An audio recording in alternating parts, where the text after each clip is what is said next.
Coming to you from the New World, this is Denden Mushi Weekly. I'm your host Sammy, and joining me today is the Panda X Koala Express. Hello, I'm Divvens. The Tactical Mastermind. Hey, I'm Takt. And our guest this week, the Mexican Cowboy of OroJackson. Yo, it's 4-foot.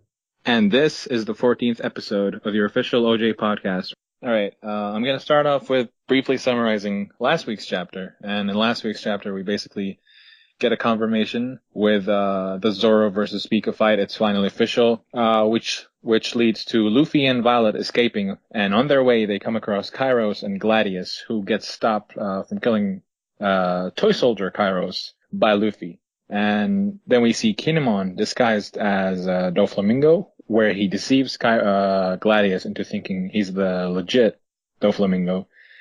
And then we get to see Robin turned into a toy, which makes Usopp, to make the decision of escaping. This week's chapter 741, titled Usoland the Liar. We're gonna briefly talk about the cover page, which, in my opinion, was freaking amazing. I really liked it. What do you guys think about it?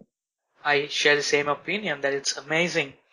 It gives you the whole feeling that what if One Piece was not what it is now, but it was a military-based manga, and you have all these badass soldiers and stuff. Especially with me reading Kingdom now, it's just making more of that connection with military and One Piece. It was a nice time, nice timing, especially since it came out the day Divvens caught up to that manga, which is army-based and whatnot. Although this is guerrilla warfare, with modern weapons and whatnot. Exactly. Yeah. But there's a lot of... It gives you that feeling that, oh, what if One Piece was like that? You just start imagining a lot. And this, in the recent past, this has been one of the best double spreads. In my opinion, I agree. I mean, my favorite will always be the one where we see Trafalgar Law, Luffy, I think Smoker, Momonosuke as Dragon Form, and a bunch of people with Beppo as well, which confirmed that he was alive. Like, people were like, oh shit, finally, he's alive. We see him. And then to the left and to the right, we see like banners, just epic freaking pictures of really important characters. Like, we see Shanks, we see Blackbeard, we see Kid, we see Apu, we see Hawkins, Kuzan, Akainu and whatnot. And we also get to see Kaido. But I mean, this is in my top 10. Is it in your top 10, guys? I think it's in my top 10. As far as I can remember, yeah. As far as I can remember, it's in my top 10. Definitely. Yeah, it is. What about you, Perfect? Yeah, I mean, as far as it being top 10, if I'm gonna be completely honest, I typically don't remember, cover pages too well unless they have a little story to them, per se. Like the whole Caribou thing or the Hachi thing where he meets, Kami and all that stuff. Just color spreads. Yeah, color spreads, sorry. As far as color spreads go, I don't remember the last one, if I'm gonna be completely honest. I don't remember the last one either, to be honest. Yeah, when it comes to that, they're cool for a minute, but then I kind of forget about them, if I'm gonna be completely honest, but, I may remember this, I may forget it in a couple of months, I don't really know, but, this one was, it was dope. Zoro looks beast, looks the best, in my opinion. Sanji fanboy here, but it's the truth. But I mean, Sanji looks badass as well. To be honest, Mm-hmm. I just want to point this out real quick about Sanji. He really reminds me of, with that picture, of a militia from the anime Hellsing, specifically Hellsing Ultimate, which is what I watched. It's basically a guy who is dressed like him, who is voiced by Sanji's voice actor, and who just has the same pose. So I was like, is that you? What the fuck? And or is it a homage to that character? Maybe Oda is referring. It's not too direct. It's not too direct. But it gave me that that's my first impression when I saw Sanji. I was like, holy shit. But yeah, you were gonna say something, Forfeit, before. No, I was just gonna say that pretty much everybody looks dope, but just that Chopper is kind of he reminds me of the thing coming out in Fishman Island arc with the tank. And I would have just preferred him in a different point. I mean, but yeah, that's just I mean, it's not a big deal, but it would have made it, I think, a bit better. But yeah, as far as the spread goes, it's dope, you know. But yeah. Personally speaking, Chopper, I really like that fucking scene. I mean, I laughed my ass off to that scene because like it was Captain Chopper. But with this color spread, everyone was badass. Everyone had this badass vibe except Chopper. Chopper was the cute one. I wouldn't say Nami looks badass. I mean, I don't want to talk, like, I don't, this is inappropriate.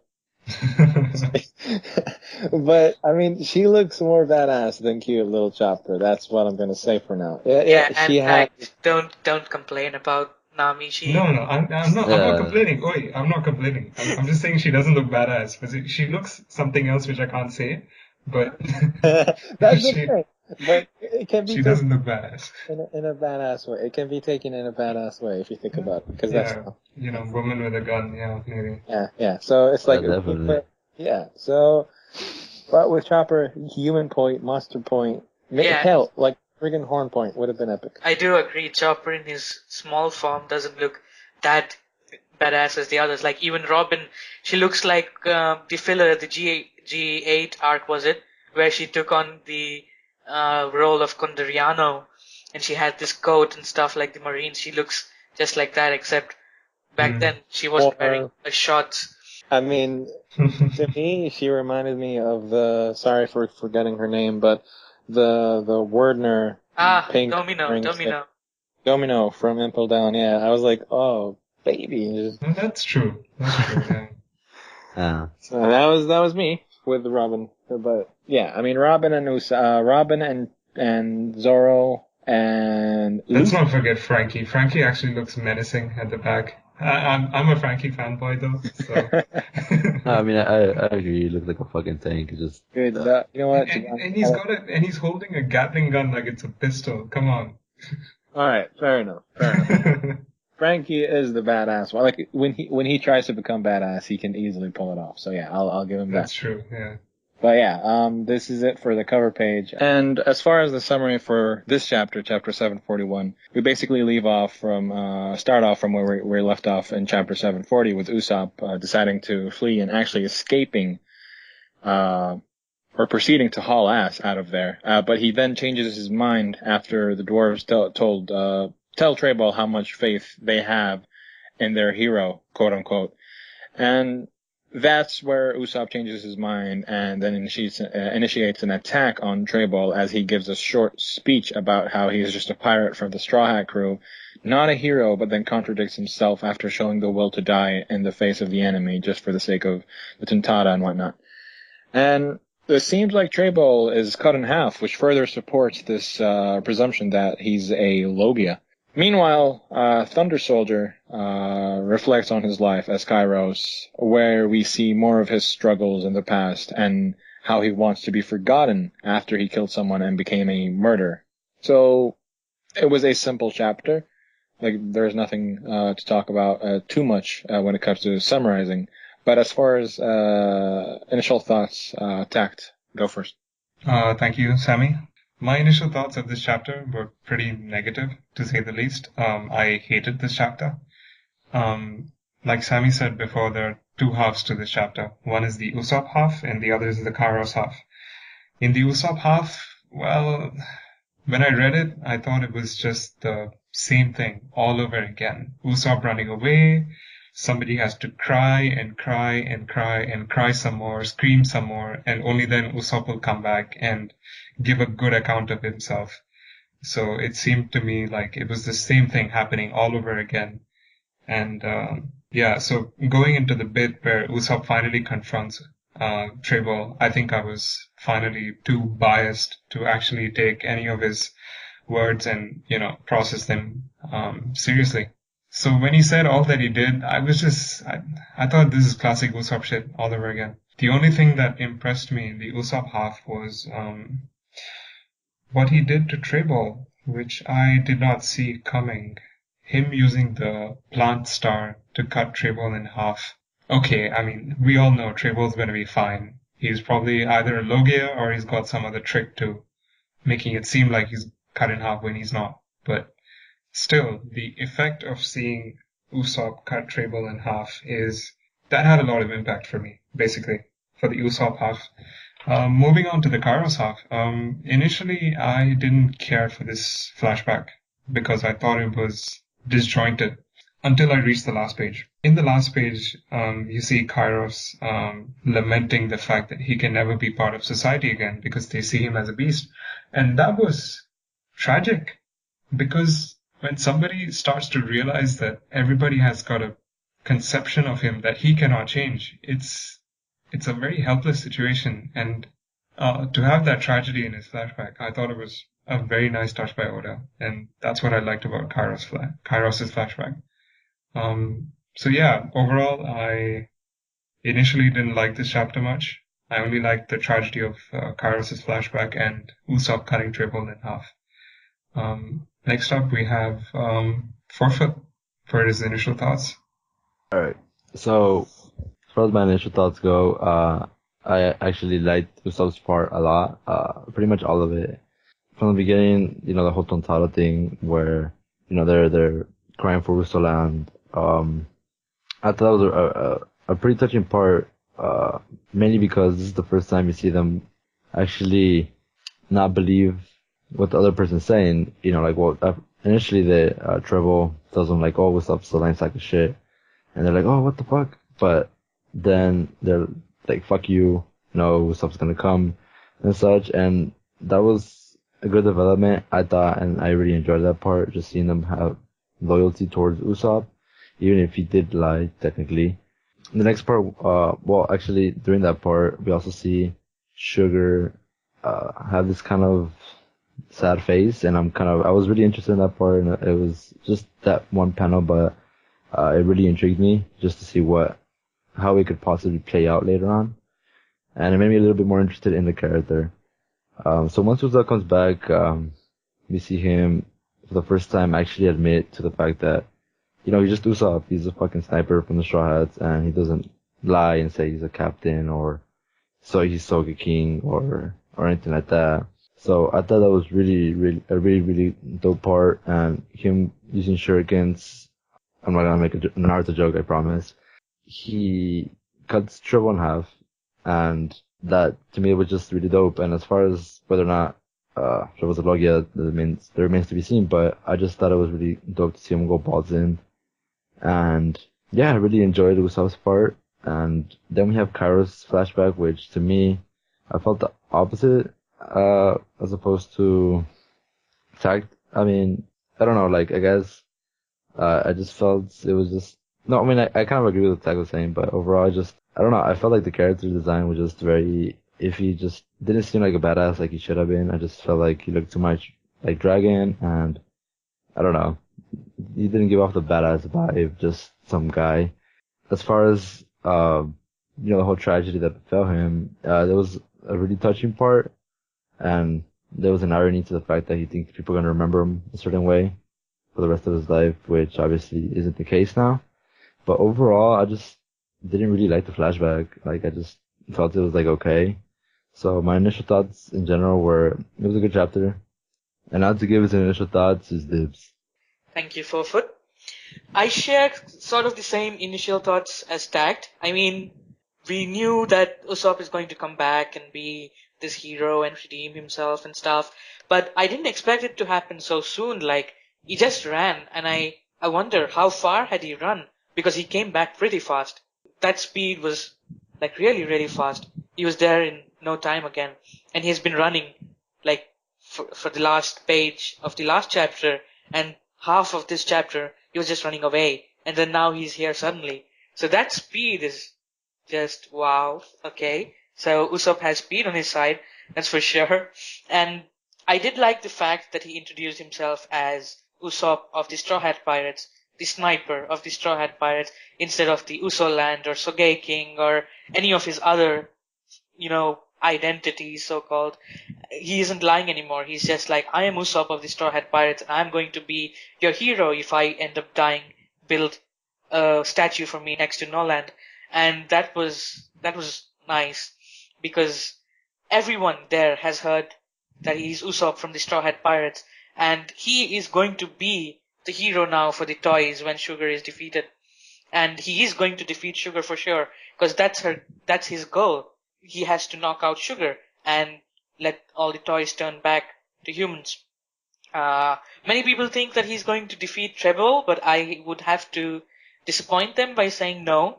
He's going to overcome the obstacle that is Treble, but he's not going to defeat him because, come on, that's just overboard. And we know Oda's motive is to keep Usopp the most human in the crew, and thus he will always be the most weakest of the crew.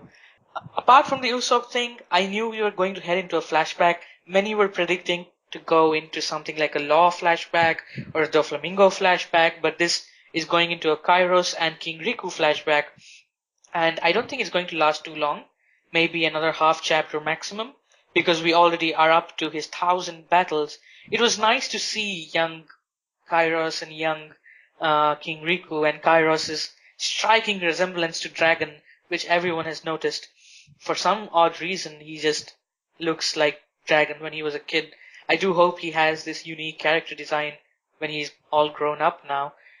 And I'm waiting to see Kairos now, currently in not his toy form, because that's something I'm just looking forward to. He even picked up the sword, saying that, oh, this is nice. So he's going to be fighting with the sword, but that brings up another question, and rather another prediction that many people have, is that Fujitora is trying to go and stop Luffy from facing Doflamingo, and Kairos is going to hold back Fujitora. I'm not going to go too deep into it, but those guys have got something more to go on to, because, yeah, Kairos has a sword now, so he's automatically a swordman for some reason. Overall, this chapter was great, and my first initial thoughts was the same. I was a bit disappointed, but after rereading it, I was like, okay, that's good. That's Usopp, okay, and I accepted. I still can't get the ill feelings I had about him running away last week, but that's just something I have to. It's just something with Usopp that whenever he does go his all-time low, his redemption from me doesn't exactly remove his all-time low. It just leaves an impression within me. And I would also like to say it's pretty ironic that Kairos said that I hope people would forget me, and now actually people have forgotten him. It's just sad if you make the connection that way.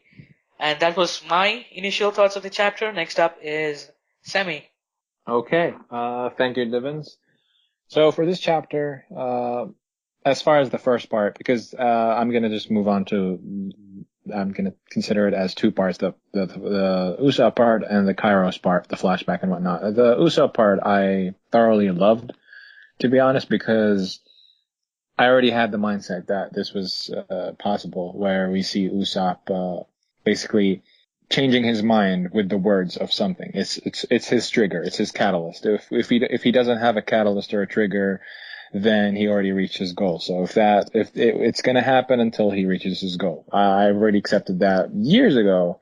And to be honest, I became a fan of it because I realized that this kind of makes Usopp different than your usual character.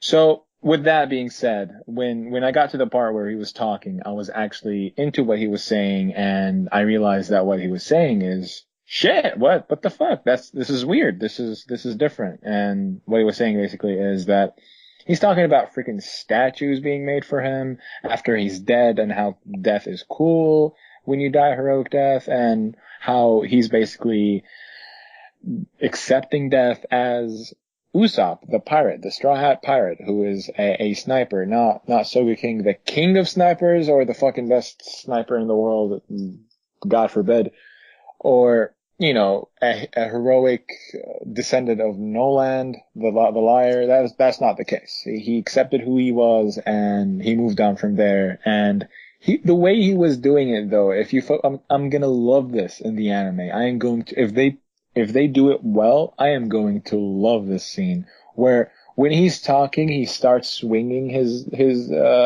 slingshot, and then while he's talking, he just freaking stretches it, and then just lets it out, and just, shurikens and tray balls cut. If this happens properly, this is going to be probably one of my favorite scenes. Hopefully it happens properly, like where they zoom in on the stretching and whatnot. You know how they do it in the anime.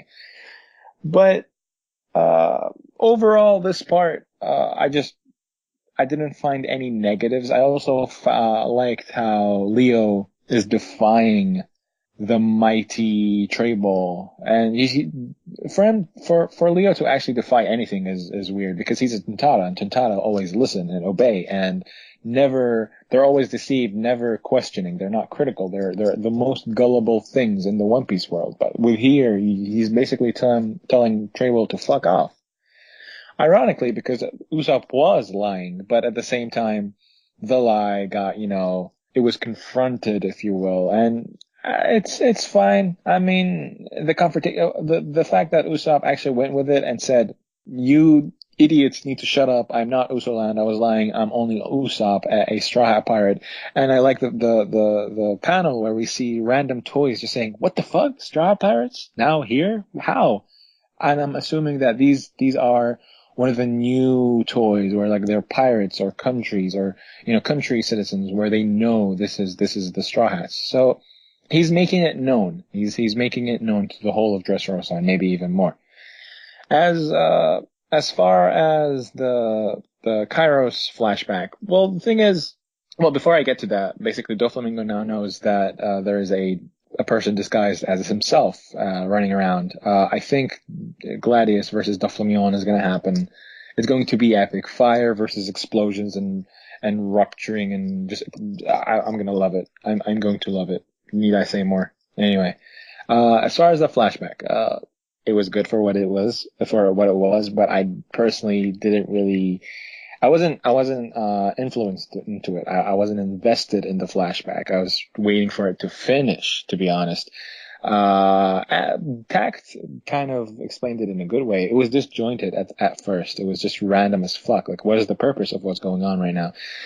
And that really left off a bitter taste in the flashback to me. I actually focused on that more than the last page, which I didn't find too freaking epic, in my opinion. I mean, the morality of it, like how he wants to be forgotten because the man is always going to be known as the person, as a murderer, as a beast, as a non-human, ironically non-human creature. Basically, it's heavy, sure, but I don't know. I don't know.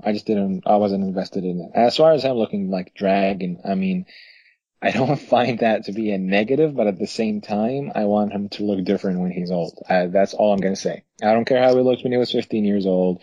What I want to see is a unique looking character in when he's old. And the thing is, like, unique character appearances and designs are everywhere in One Piece. Like, I sometimes enjoy plain looking characters who have normal bodies, normal faces, normal, just, freaking hair and whatnot. And sometimes it works off, but I'm sure he'll have his straight when he's old. The scar is going to be emphasized or something, just something. He'll look distinguished. What I'm trying to say. That's what One Piece characters have. They're always distinguished. But yeah, that's my initial thoughts overall. And as far as key points for this chapter, as you can see, it was a pretty straightforward, simple chapter with two sides, the Usopp half and the Kairos half, with a little bit of Doflamingo/Doflamingo sprinkles here and there. And we're going to start off with the Usopp half, where basically what we see in this half is the continuation of what happened last chapter, with how the Twintaras were treated, what they were thinking about Usoland, how they defied Trable, and the argument between the group actually, and Usopp's speech, what he says, and how and I quote, I did not write that, but and massacres Trable's intestines. So I'm pretty sure Takt is the one who wrote this, because that's Takt. And yeah, speaking of which, Trable was cut in half, which kind of emphasizes that he's a Logia right now, especially since it is possible. I was under the mindset that Stick cannot be Logia, but there are possibilities, and Takt will talk about them in a minute, because he was the one who mentioned them to me.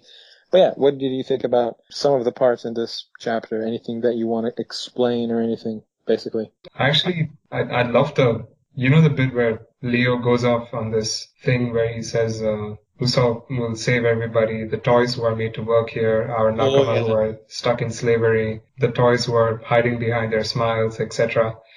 that part got to me. It really did. When I read the chapter again. Despair. Yeah, I mean, before coming into the pod, when I read the chapter again, that part really got to me because we've been shown this like in separate chapters, but But not now all it's at once. emphasized. But now it's just all at once. Yeah. And And when it's shown all at once, you just get the feels and the real despair of the situation. And yeah, it just makes you care for this operation to work. I mean, previously I didn't care for this operation that much, but yeah, now I do. I mean, objectively, I always cared because it was the kind of thing that when it happens, It's the linchpin, basically. chaos. Chaos will happen. But at the same time, now I really actually care about, like, especially the frickin' dwarfs. They were the way they were saying things even made Sugar frown, and she was sad. Like, why was Sugar sad, by the way? In your opinion, guys? I do have something to say about Sugar being sad because I spoke to Sammy as well after reading the chapter, and I was discussing how Sugar, even though she has matured, even though she actually is something like 30 or 35 or even elder, her body, her whole physical being is still like, I don't know, 5 or 6 year old or however old she is. Very young Physically, child, not even a teenager is what we're trying to. exactly. So her brains may store a lot of information. She may mature mentally, but her heart may still be the heart of a kid. So somewhere or the other, she may have this guilt or some kind of feeling that emerges now and every then that what am I doing? Is it wrong?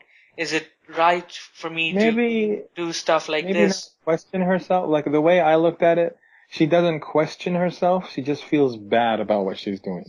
Like Yeah, she I already agree. accepts what she's doing. But when you accept something, that's not enough sometimes. You will feel bad when it's forced into your face. And when you see Yeah. this poor little Leo Tada just making us all sad when he explains how this situation as a whole is desperate and quite tragic if you think about it. She was affected. That was my mindset about it. And it makes me think back as well, because we were told that Doflamingo got his hands on Sugar only 10 years back when the Dressrosa revolution took place, when he planned to take over Dressrosa. So the fact I want to that see Sugar's flashback. Like I'm interested. it could be Yeah, something so like I think she's being forced to work as well, that could possibly Yes. no, maybe perhaps in all the 10 years that she's been working with Doflamingo, she's been pretty separated from the whole toys tragedy thing. This is the first time it's being forced in her face, and it's a bit too much for her. Maybe that's the case. Nah, Is that true she though? would be Because she living sees though. every day. Yeah. She sees the toys every day. No, but she touches them and they go off into a door, and she never sees them again. So this is the first time that their situation is being forced into her face. No, I'm Otherwise, she doesn't sure. need to think about it every day. Something that can support what Takt is saying is the fact that what she said when she met the dwarves was, "Oh, you've been gone for a year. I've been wondering where you've been, and oh shit, you're planning something." Like so, yeah. She doesn't see them as often, and No, but she does see the whole lot of toys. the in toys, yeah, underground. that's what I'm saying. She does see the toys. Like I mean, the toys were to the left, and what freaking Trable was like, "You pieces of shit. This is not a movie. Fucking work. It's not." The guy is funny as fuck in a badass way.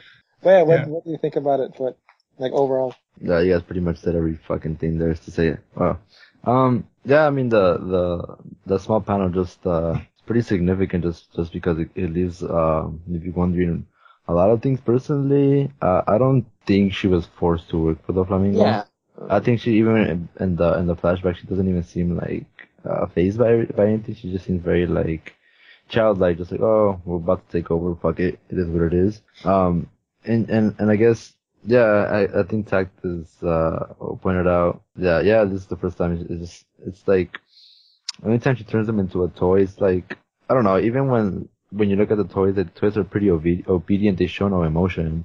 Like, even when in the flashback, Leo says that, It's true. even the toys that are like, smiling and are crying inside, so she never sees the pain per se. She may assume they're in pain, but I mean, at the same time, this is the first time you see like Leo like bawling and be like, "Oh fuck, man, Usopp's gonna be a G and fucking save everybody.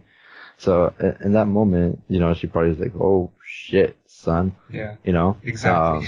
So yeah, I mean, as far as her, I don't know how it'll play out. I don't think she'll have a change of heart per se. I just think, maybe it might cause her to slip up for a moment. I don't know, but as far as her being forced like Viola or something, I don't see that. But yeah, it's very intriguing to see her, and I'm very curious about her just because of that, to be quite honest. Even the interaction between her and Trable is, to a certain degree, charismatic. Like Divvens was just dropping quotes on me about this. It's like, I forgot the exact quotes, but when she's talking, she's always like, "You're gross, die," and she kicks him, and Yeah. these kind of things. But that's just because it's That shit's Trable. funny. Everyone, No, it's basically she's with the family. She's flexible. yeah, that's She doesn't dislike them, although she sounds like she dislikes no, them. and But it does when Doflamingo had gone missing from his room when he was heading to Bunk Hazard. Wasn't she the one? Wait a minute. What was she doing in the palace at that time? She was attending those then Mushis, and then she was just looking around, and she was like, Wakasuma, just. yeah. Yeah. So she She was was just interested in knowing where Doflamingo was, and she seemed very friendly with the others as well. Yeah, like she was talking to Lao Ji, and Lao Ji, basically, simply put, she's not being forced. She's just showing emotions because Leo is, for the first time, in my opinion, in front of at least the executives, is going all out, like just balls in, all out. Fuck you, Trable. You guys are assholes. And then he explains what she did, and he says that what she did made a lot of the quote unquote big people unaware of how sad they are because they're missing people, and how the toys are just recklessly working without a rest, and just Yeah, so on and so forth. you know what may also be affecting her? The fact that she's the only one who remembers the toy's true identity. Like everybody else forget, but Yeah. she's the only one that knows who it is. So maybe Does the she burden. though? I do think so.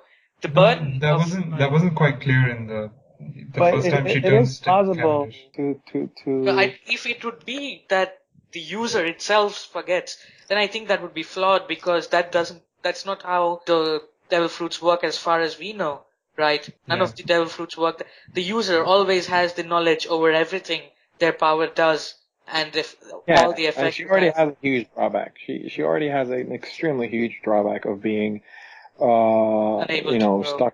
stuck in that Yeah. physical biological age. Yeah. So I think that the burden of the only one to know the fact that who is a toy and their original identity, maybe that's also affecting her in a way, I mean, the other executives are aware of that, what the toys are, but she remembers the identities. She remembers the emotions behind them. While Trebo looks at Cavendish, and the same second he turns like, "Who the fuck are you?" And while Sugar knows, and it builds up to a degree where this child's heart is not taking it too well. Let's put it that way. And as far as well, we kind of discussed the Tintada's argument in a certain way, but as far as Leo's defiance, did that strike you? Because to me it was special. I actually liked it. Like the second I saw that panel, I was like, oh shit, isn't he supposed to just listen to Trebo? Why is he like? Exactly. No, yeah, I agree. The dwarves just I thought that when Treble would say no, he's just a liar, he has left you, and the dwarves would be like, oh, I see, okay, so we have been fooled, and they would just accept their fate. But here, all the dwarves, not only Leo, but everyone was not falling for that, even though they're very gullible. They were just keeping on believing and trusting on Usoland. So there was something in them that sparked thanks to Usopp and his lies and the whole Usoland thing. And I actually found it very, very sad when they started to get crushed. Like, that was just like how you go and crush bugs or... that was really cruel. Yeah, he was like, he just stamped them, and then Leo, you could even see like blood splurting out everywhere. I for sure thought that he was dead, but thank this being One Piece. Being One Piece. They're not going to die. Yeah. Only if they fall from a stair, they're going to die. Yeah. What cemented the cruelty for me was Tribble saying, "Oh, so your death rattle is Pigya." Yeah. Like as if that was some interesting fact that he had gathered. But it's kind of interesting, to be fair. Yeah, it is. It is actually. So, I ain't gonna front. I mean, I was intrigued by the pigya, to be honest. Yeah, totally. But yeah, so as far as Usopp, the character, in this, with his speech, what did you guys think about it? Badass. Well, I think it was badass, personally.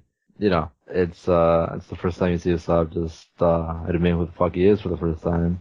And, whether I mean, or not... he admitted that he was a pirate a few times before. Yeah, but I mean, it's just like the first time he's like Usopp, the sniper, you know, nothing else, no captain, no Soul King, no other bullshit, just, I'm fucking Usopp and this is who I am and I'm gonna be your fucking hero. And, you know, he's going balls in and, you know, against possibly a Logia and, Doesn't even matter if he's a Logia yeah, it's just, the guy is as strong as Virgo. Right, it's a fucking beast that he's gonna go up against and, also a high X Devil for user. The thing is, he's not gonna go against him. He's just gonna avoid him. Well, I guess I have a different idea of how the scenario is gonna play out. So But do you think, like, what's the scenario in your opinion? I guess in my mind, it's just, I think he's obviously gonna try to avoid him, but I do think that he's gonna have to, like, constrain him to an extent and use whatever plans he can to, like, you know, create traps and buy himself time while he takes out. I mean, like of course, sort of like what he did against Luffy, I guess. Yeah, exactly. Something like that. Yeah. So even though he's not like, you know, gonna try to like knock out, Trouble per se, I still think that the fact that he has to, 2 against 1 when he's a sniper, I think that's fucking like going balls in regardless. And A strategist, tactical sniper. Exactly. So I really enjoyed this part. I thought it was dope. I just used the word tactical in the sentence. Fucking. No, I wouldn't use that because no, it's just no. Yeah, Foot is right in a way that Usopp is going to go up against Treble. Like, it depends on how you see how it is against. Because he has to take out Sugar, and to take out Sugar, he has to cross the obstacle that is Treble. And it's going to be interesting to see, but that's just what Usopp has always done. He has overcome his obstacles and reached his goal, whatever it takes. So I predict something like, you know, a really beaten and bloodied up Usopp on his last breath, managing to take out Sugar. That's what. And actually, I see a different scenario. I think Usopp will just like he'll distract Tribble. I mean, he'll do what he did against Luffy, and sort of like what Forefoot said, and that'll be enough to take Trebble's mind off of guarding Sugar for a bit, and then Robin will go and take care of Sugar because I think Robin can do it as a toy. No. Wait. It's Maybe that's a bit crazy. But didn't they like only have that one little chili powder ball thingy? So like, how is she gonna take out Sugar? Yeah, Usopp is the one who's going to take out Sugar. That's his goal. And Robin, I don't think, can even use her devil fruit powers now as a toy. No. That's Herself relies on Usopp. Usopp, exactly. And Robin relies on Usopp. No, she's not gonna do anything. She made I still want her to do something, and I get the feeling that she will do something. I don't know. Well, she's not under a contract, right? Yeah, exactly. She's the only toy in there who's not under a contract. So I can see her throwing like a rock. Like, hey, bitch. Beautiful. Yeah. That's what I imagined. What I imagined was her waving her hands. Oh my god. In a very unorthodox way, where it distracts Treble for. Now I'm imagining Robin throwing rocks at Sugar. I don't know, man. I'm just saying. If you want her to do something, that's like a start. That's the maximum she can do now, sadly. Where's she gonna get the rock? Just wait until Remember, the building crumbling. Remember how the ship crashed? Yeah. Very fair distance. She can walk. What the fuck? It's not like she's like fucking without legs and shit. I'm just saying, man. It's not like I'm saying it's gonna happen. I'm just saying if something happened, they'd be throwing rocks. That's all I'm saying. And I just feel like the fact that she's the only toy in there with no contract has to come of use sometime or the other. In fact, I think that Sugar can make the contract anytime she gets close, because the contract has not been made, so it can be made anytime. Good point. Why didn't they do it to is it really difficult to capture a fucking toy soldier and give him a contract. But then again, he was hiding to a He was certain degree. always escaping. Yeah. Yeah. And Yeah. maybe he could have, only the top dogs of the Doflamingo crew knew that this guy had a contract made. And also, I don't think That he had no contract made, you mean? Yeah, I don't think they're tripping on it too much. I mean, now it's gonna come back and bite them in the ass. Because they have at the forgotten time, I who don't it think is. matters. Because Oh yeah, that's true. Doflamingo Yeah, itself has forgotten that it's Kairos who has been turned into a toy, so they wouldn't be caring. They would be like, No, whatever but- it is, it's just another toy. Would they forget the fact that he's the only one with no contract? No, but Oh, they would well. forget the fact that who he was. So I don't think they would care much for the contract. No, that's fine. Well, I mean, unless they you're won't care who he was Basically, anyway. this annoying piece of shit toy soldier is being annoying. Do something about him. They don't. Yeah, exactly. This guy That's all they'll care about. But he hasn't been annoying, has he? He has just been living a normal life raising Rebecca. He has only started rebelling recently. The introduction of him was running away from Marines for some reason. I don't. Not Marines, The the guy local has law trouble. enforcement. No. I mean, even while raising Rebecca, he was being annoying to the law enforcement in general. Yeah, police, that's just the Dressrosa police. There are so many outlaws in Dressrosa who are loved in the Colosseum as well. So I don't think Doflamingo really cared much about that. Yeah, like Doflamingo to care for a mere toy. I don't see it. He's the kind of guy who would overlook that. And that's what is going to bite him now. So that's, in a way... It took a lot for him to care about what's going on in his own kingdom. So Yeah. I didn't notice this before until Sammy pointed it out and when I reread the chapter before the podcast. But the fact that Usopp basically accepts his death was pretty heroic. Actually, that was really badass. Can't believe I didn't notice it before. Damn it. But yeah, that kind of elevated him in my view a bit. Okay. That's all really. I just want to add one thing. A few people said that in OroJackson, the forum, and it's really not important to be addressed, but I just want to talk about it for a brief second. Basically, the rinse and repeat of what Usopp is doing. Fuck, man. Wait, what? I didn't even fucking start yet. I mean, okay. No, it's not that. It's just it gets old to hear that. That's all. That's all I was laughing. Then I want to. No, the rinse and repeat gets old, and it gets old to hear about the rinse and repeat. Well, Okay, so basically, No, that's kind of funny. It's a never-ending cycle. Yeah, it's a never-ending cycle. Let me just address this. Basically, people are saying that what he's doing right now is a copy of what he does before. In my opinion, not to a freaking complete degree, because usually this guy fights for more reasons, not just saving people. Like in Thriller Bark, he fought Perono because he can. In Ennis Lobby, he didn't really fight anyone. He just, badass sniper from far away. In Alabasta, he fought Mr. Four, because he heard the news that Luffy died and Chopper was with him.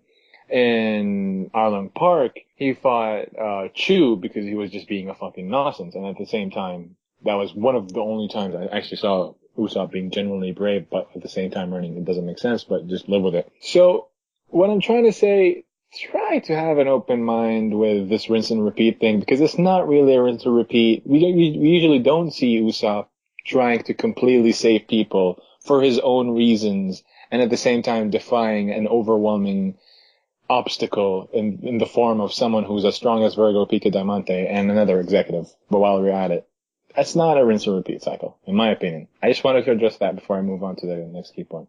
Yeah, I agree. Yeah. The next key point is the Kairos flashback, which, okay, basically what we see in this flashback is, before we move on to the flashback, Kinemon is found out. His Doflamingo persona, being Doflamingo, is found out. Doflamingo knows. Gladys is probably going to know, and we're going to see fire versus explosions really soon. As far as the other thing, the flashback, we just really see how Kairos struggles with how he killed someone because his friend got killed by that same person, or a gang, if I'm not mistaken, and he ends up being recruited into the Colosseum by Riku. Riku finds out the truth about why he did what he did. Riku gives him a way out by winning 200 battles, but he doesn't because, simply put, he's caged. He's not welcome outside. And he stays all the way until he has 1,000 wins out of the 3,000 that we know that he got. And he also, at the end, is just crying in front of his friend's grave and laments the fact that nothing will change. He will always be considered a murderer. He will always be remembered as that. And, extremely crying while King Riku is behind him. What did you guys get out of the flashback? What did you think of the way Oda went with the flashback? Like, the route that Oda took for Kairos' flashback, did you like it? Did you dislike it? Was the execution good enough for you to like it? What was the mindset for you guys? I'll start off with just one thing. The panel where he won the 1000th victory and he's just looking down on the user. Yeah, the black eye. With the black eyes and his expression. Yeah. He just looks so badass there. I mean, he has that scar running down his... I have to agree. It's just that I'm just waiting to see his complete design, and this guy is going to look like a total badass. And I did like how the whole flashback went. We knew it was going to be something related to his young age, because the last time we saw it was just Kairos, are you follow me, or something like that. That's what King Riku said. And we knew that it was going to be back when he was a kid. But I did find it silly that even for a kid, from slums, even if he's from the slums, he should know the importance of a king, and he just attacked the king right out. I mean, if it wasn't King Riku stopping his soldiers, he would be dead. So that kind of little, like we saw in Arabasta, Vivi's friends, they knew that she was the princess, and they almost gave up their lives trying to protect her. And then here we have this 15-year-old boy who just goes and attacks the king with a bowl filled with nails, That's just, I mean, how dumb do you need to be to attack a king and know that it's not going to end well? That's the only part I disliked, that he actually went and attacked the king without any I mean, the guy was portrayed to be a vicious animal. So... No, at the time he was just an infamous thug. He wasn't a vicious animal, exactly. No, I mean, like, the way he was handled, like, people just around him while he's giving out that freaking crazy gaze. And, I mean, before we even read the dialogue, that's what I was thinking, in my opinion. Like, just the blood coming out of... Like, if Riku said, come here, boy, here, boy. Like, I would have been surprised, to be honest. That was the impression I got from Kairos at the very first. But Div, did you like the journey in the? Because you were talking. Did you? Yeah, I did. I mean, all the way from the start, a 15-year-old boy who started his murder as a revenge. Whenever the source of your hatred, or whenever the source of your power or your inner energy is hatred and disgust and, just like emo stuff, it's never going to end well. And we see it here that Kairos has won 1,000 games, 1,000 battles, and he wasn't happy that the others are still remembering him as a murderer. And that's what hate created for him. And we know that he went on to be undefeated for 3,000 games. I mean, as of now, he's crying here, and just like, that's how they will always remember me one day. I want them to forget it and stuff like that. There's going to be a major change inside him, and King Riku is going to be responsible for that change. And he's going to be so responsible that Kairos gains eternal respect for this guy, and even goes on to marry his daughter Scarlet. So I just feel that his character is going to grow so much out of the guy who was just filled with hatred to someone who was loved by everyone. We saw that happen with Ace. Ace had so much hatred in him for being Roger's son, and he would go around bashing everyone who would speak ill about Roger, and then he was like, do I deserve to live? That's kind of the same situation here with Kairos. He's like, they don't forget my past. I want to begin new. I want to be something that they don't consider a monster. I'm not that. I had my reasons. I had hatred before, but it's not the same now. So we're going to see a major, major change in him, and that's what's making me happy about it. Okay, first of all, the fact that the end of this flashback was him still struggling, like actually finally showing us his main struggle, that was okay. That was good, because we will see how he overcome like the whole thing. But the journeys, like, Takt explained it in a fucking perfect way, and every time I try to explain it, I go back to the way he said it. It was disjointed. in my opinion. Like, it was all over the place for me. I don't know why, but the first time I read the chapter, I was like, where is this going? And when I finished the chapter, I was still kind of saying, where is this going? But then it kind of calmed down after I read the discussions and in the chapter thread. So yeah, I just really felt like it was all over the place. I think it could have been done better, in my opinion. That's personally me. Why did you guys Takt forfeit? Because you didn't really speak about this. Well, the flashback to me, I guess to me it didn't come out of nowhere per se, just because it wasn't. I think last week's chapter is when we saw, or like a small panel of Toy Soldier remembering King Riku, I think. So I kind of figured it'd be like this show this week how they met, but I didn't really care too much for it. As far as the journey goes and his fighting, it was okay. It would have been a little more cool to see panels of, you know, the opponents. It was just kind of basic gladiators for the most part, like the merman thing. Like I really would have thought it would have made it been more badass if he would have shown like even just like a small panel of like him striking a merman underwater or finishing him off underwater. Right. You know, but overall, I just I mean the ending I thought was good. I mean, you know, the whole irony behind it, the fact that, you know, he wants people to forget him, or that he thinks people are gonna remember him a certain way when in current events not the same. But overall, it just I like Kairo's, you know, I was interested in the Toy Soldier and I was interested in the whole, you know, his record and stuff, but it just, I don't know, it left me wanting more, you know, like it seemed a little rushed to an extent as well, like his journey. And as far as what Divvens was saying, you know, like, him attacking the king, I personally didn't find that silly because this is a guy that lives in, like, he's kind of like a thug, like, certain people find certain people more threatening, and like, you know, somebody could see a president and not think much of him, and other people could be like, holy shit, the fucking president. So I think his I don't give a fuck attitude made perfect sense for the kind of person he grew up as. They're coming from the slums. Yeah, and I think like the last person they care about is the king when they're from the slums. Usually the poor people tend to dislike the rich or the people that live that class, that kind of class style. So I personally didn't find it silly. I can see why somebody would, especially since he's 15. But it's because he's 15 that it makes even more sense. Like, you just, I'm not saying puberty. I don't want to make a puberty joke, but I was going to, but I held back. But he's 15. Like, fuck. I mean, I just think like he's just like, fuck it. It's like I'm fucking 15. What the fuck does it matter? And he just went at it, you know. And he's just raging. So I didn't really find it silly personally. But overall though, like it was okay for what it was, I guess. But I wasn't really too fond of it.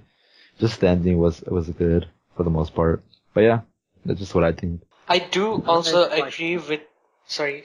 I was going to say that I do agree with Forefoot that I would also like to see the fact that he defeated a merman in the water and stuff. But I think that Oda cut it short there because people would whine that, oh, it's a long flashback and stuff, because people always whine about flashbacks for some reason. And especially flashbacks of minor characters. Like, I know Kairos isn't minor, but compared to everything else going on, he has been made a minor as of now. So there would be a lot of people complaining that, oh, we had wasted panel in this, and oh, we had wasted panel in that. I mean, you saw the amount of complaints we had for Usopp and his amount of panel time. So I think Oda tried to make his best that, or maybe we are going to see some epic battles. He still has 2,000 more battles to win to become the three. Or how many battles was he undefeated? 3,000. 3,000. Yeah. 3,000, yeah. So we still have to see 2,000. Maybe we are going to see a couple of his battles, especially the one where he got scarred. Yeah, the only scar he received. So maybe it's still incoming. I wanted to speak about that because do you guys think it's fitting for the person who scarred him to be Diamante? Yeah. Champion versus champion. Yeah, that's actually good. Yeah, I like that. I was thinking it would either be Diamante or one of the other executives, but Diamante would be very fitting. Yeah. Yeah. But when would that happen? Because Kairos quit the Coliseum 20 years back. Fuck you, Divvens, for real. Yeah. Oh, damn it. Yeah, that's a really good point. Yeah, never mind. Sammy, god damn it, gave my hopes up. Timeline is destroyed. Timeline. Okay, so who is it? Like, who do you think, in your opinion, guys? Roger. Jinbei. Roger? What the fuck?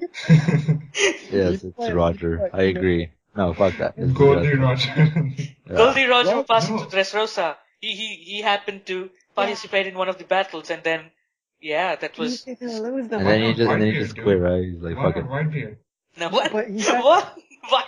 No. Whitebeard. I would love it to be Whitebeard. 50 years No, old, Whitebeard, dude. the guy who's as powerful as fucking... Dude, him and his Chinese glaive, he would. Oh my god. Dude, you guys need to realize that Whitebeard is not going to be in the Yeah, tournament. it was not. I think it was Roger when he was on his journey. Like he wasn't the strongest Fucking back Whitebeard then. is the- Well, no, sorry. But It's he was not 50 years, Roger.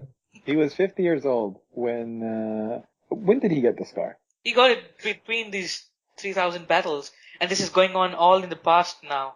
And then he completed Right, 1,000 but- battles in 4 years. So now currently 50, 60. He's Okay, But around he never 90. lost, right? Did he Yeah. defeat the guy who got scar? But I don't think he would have beat Roger. That would make sense. Unless Roger would have been like, Fuck it, I'm just out. You know, I- Wait. How the heck can it be Roger? like even the time. what do you mean? wise. What do you mean? Even the Like, timeline doesn't fit. Wait, how No, can it be Roger was dead 23 years back, so he could have always gone to Dressrosa. I mean, he went through Fishman Island. We saw that there, right?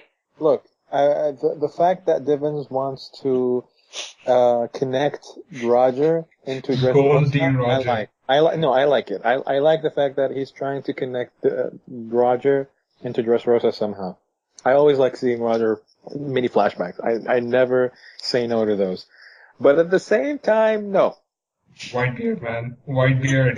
You Wait, make I even know, less sense. I know. Just go The only person to make the cut was Khorasan. using Cora. No. It was Law. Yes, Law. Law doesn't freaking. Law when he was 2 years old. Because if I'm not wrong, Law is like 22 right now. 23, 24. so- Yeah, 23. Yeah. And yeah, he would have been 3 years old. The thing is, like, we don't know if he got the scar in his 3000th battle or 1001. Like, we don't know that. Yeah. But whatever it is, he stopped fighting 20 years back. So it is a character that's has been introduced for quite, it's going to be an old character. It's not going to be a young. Yeah. Yeah. So we all agree it's either Rayleigh or Whitebeard.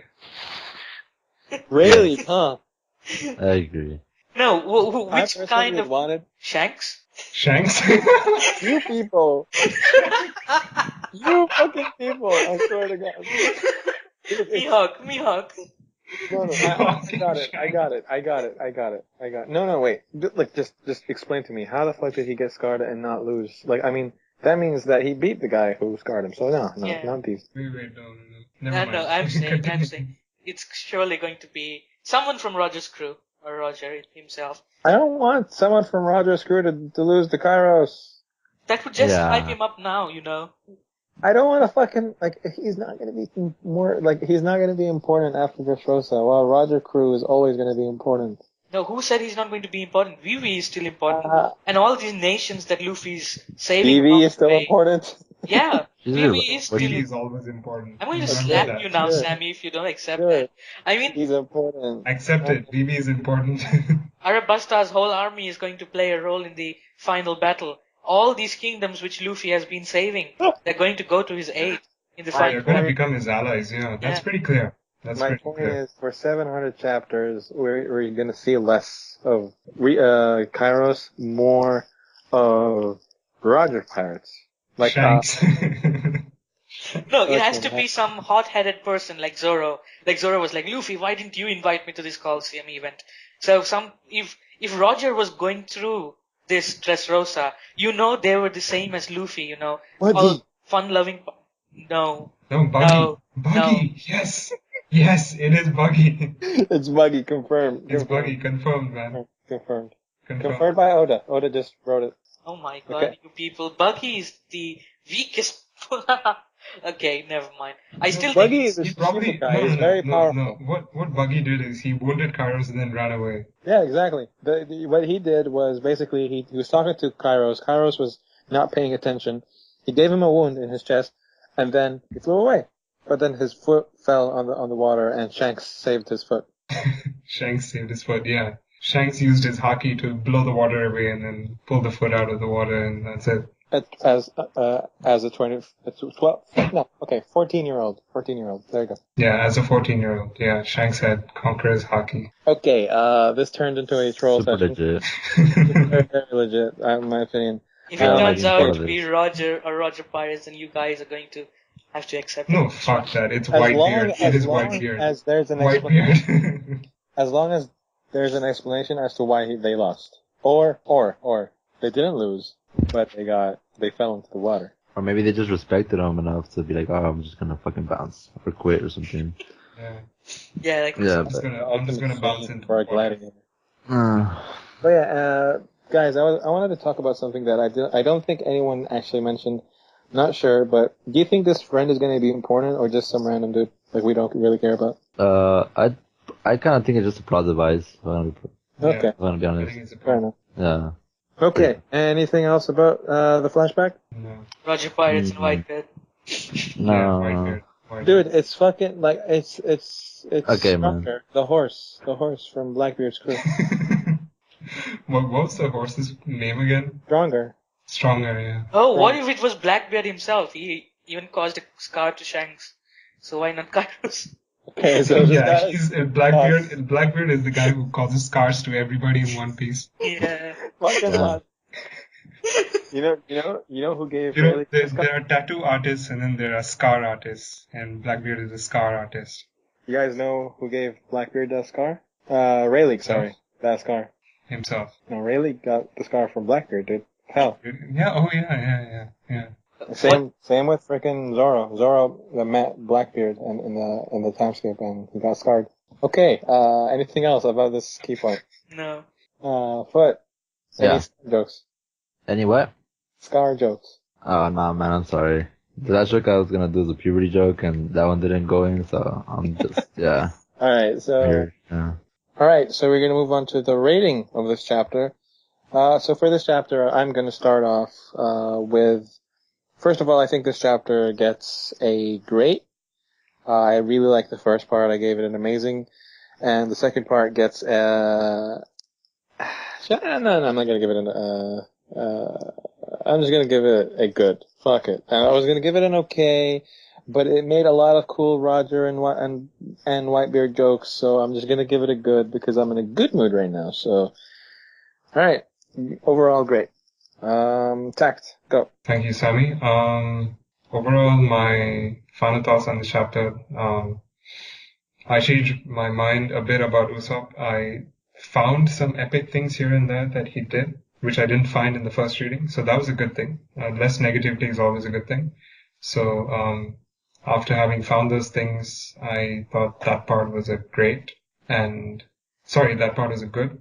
And Kairos' flashback is also good because, I don't know, the tragedy kind of connected with me. And so, overall, the chapter is good. And next is Forfeit. Okay, well, I thought the chapter overall, rating-wise, is great. The first part, I happen to agree with Sammy. I thought it was pretty amazing. I don't know, I just really liked the whole Usopp thing. As far as the second part, I thought it was okay. Nothing really major. Just aside from the last part, and to me that doesn't justify it good. Even if it created jokes, it's just like, nah, to me. So, yeah, I think it's just an okay. So, yeah, overall, it's a great chapter. And next is Dibs. Thank you for Yeah.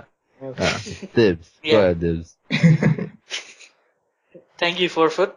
I would rate this chapter a great as well. I like the first half. I mean, I still stick to my statement that I found it a bit too fast. Like I expected a bit more to happen within Usopp, but I guess the squashing of the dwarfs was already too much for him to take.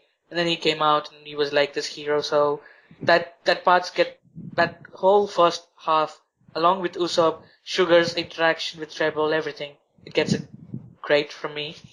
And the second part, Kairos' flashback, I would be different from everyone here and say that I enjoyed this part as well. And I'm really looking forward to more of Kairos' flashback with everything now, the possibility of Roger, Whitebeard, Shanks, and all of these people being there. God damn it. So I give this part a grade as well. And overall, the whole chapter gets a grade from me, and I'm sad that there's a break next week, but the returning chapter would hold a lot with Kairos and hold a lot of Dressrosa's history, and I'm looking forward to it. And that is that for our ratings.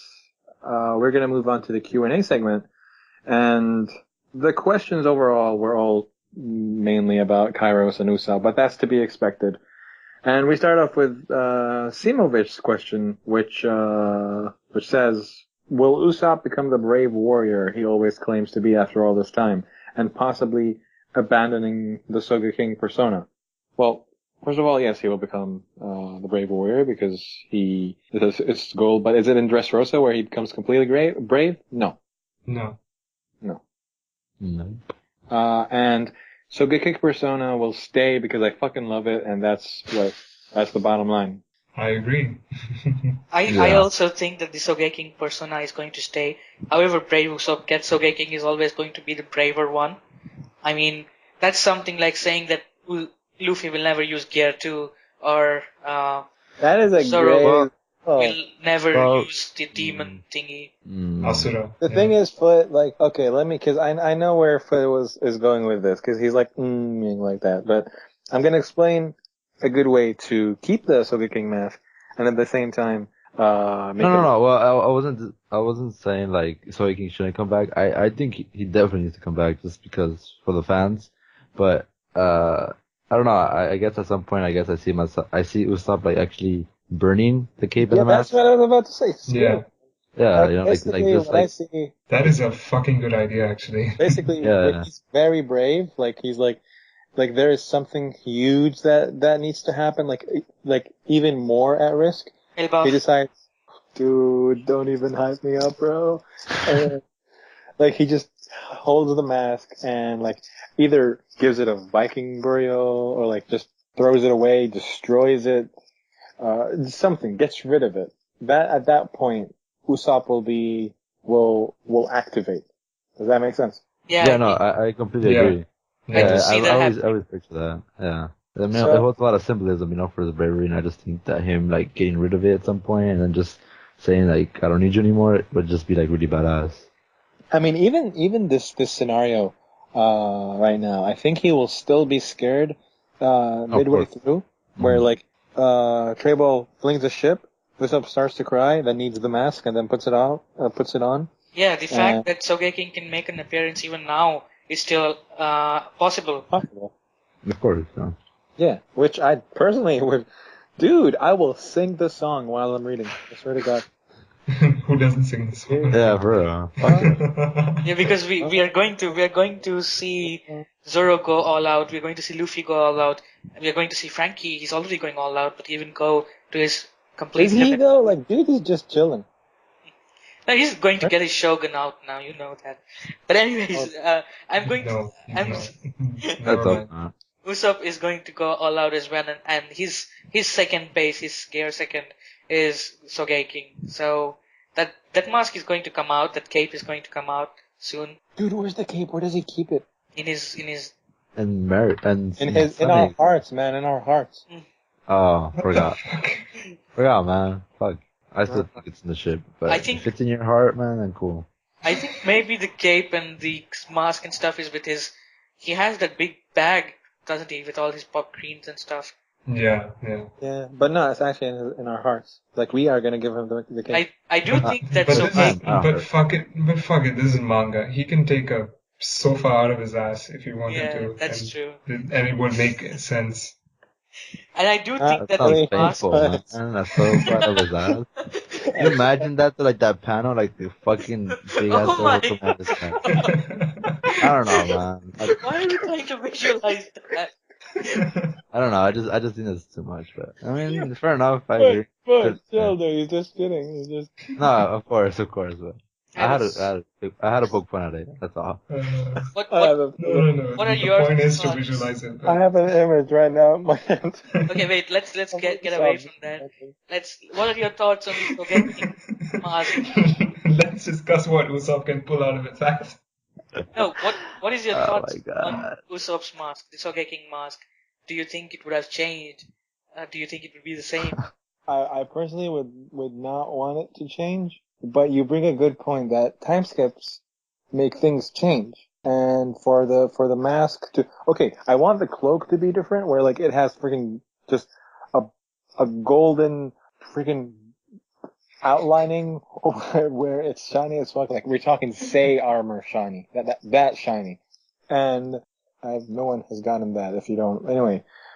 But the mask, maybe a plant / greenish style, where it's kind of like guerrilla warfare, where it's like it makes it harder to see, where it's like he's going to war or something. I wouldn't mind that. I would actually fucking love that. What if there's no mask anymore? If it's just face paint? No. What? What, dude? What is wrong with you? I think that would kind of ruin it. Something. Face paint. The Sogi King fucking face paint. Like what is it? Like what? He's gonna take out a Sharpie and then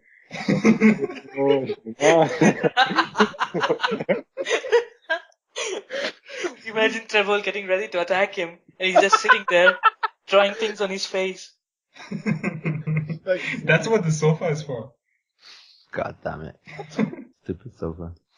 But yeah, no, I don't think face paint's a good idea. else you guys want to add? No. We're good. Did we even answer the question? Yes, we did. Yes, it's a good answer. We did. I wouldn't move on if we did.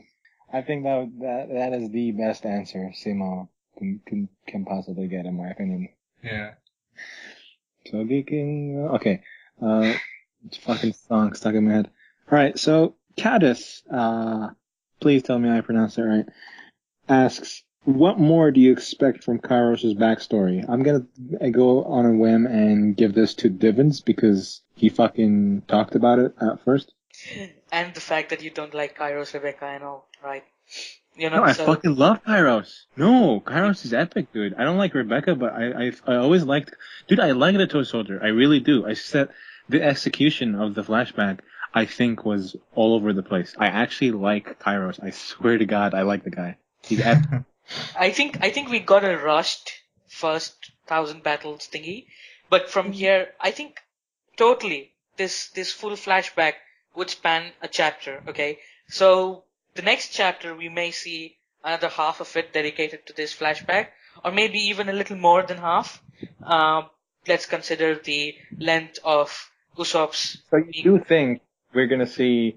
Sorry for interrupting you, but this is important for us to talk about. So you do think the next chapter will continue the flashback completely until it's done? Until like the what do you think? Until it's completed, and then we shift to the situation at Luffy's side in the palace. I think we can pause and then like the next chapter, like the first page, we see Cairo. I would. This artistic portrayal would, in my opinion, be really cool. Just from the last panel of 741 and the first panel in 742 is Kairos' face as a toy soldier getting ready to jump in or something. And then we move on from there. And then while he's either doing his job of defeating the Doflamingo, God forbid, or dying or struggling, we see more of it. It's in bits. When even Riku is introduced with Kairos, because I think prolonged flashbacks where like it takes more than a chapter in a row, I never was a fan of that, except maybe Ace Sabo and Luffy flashback, because that was epic. But do you see where I'm going with this? Yeah.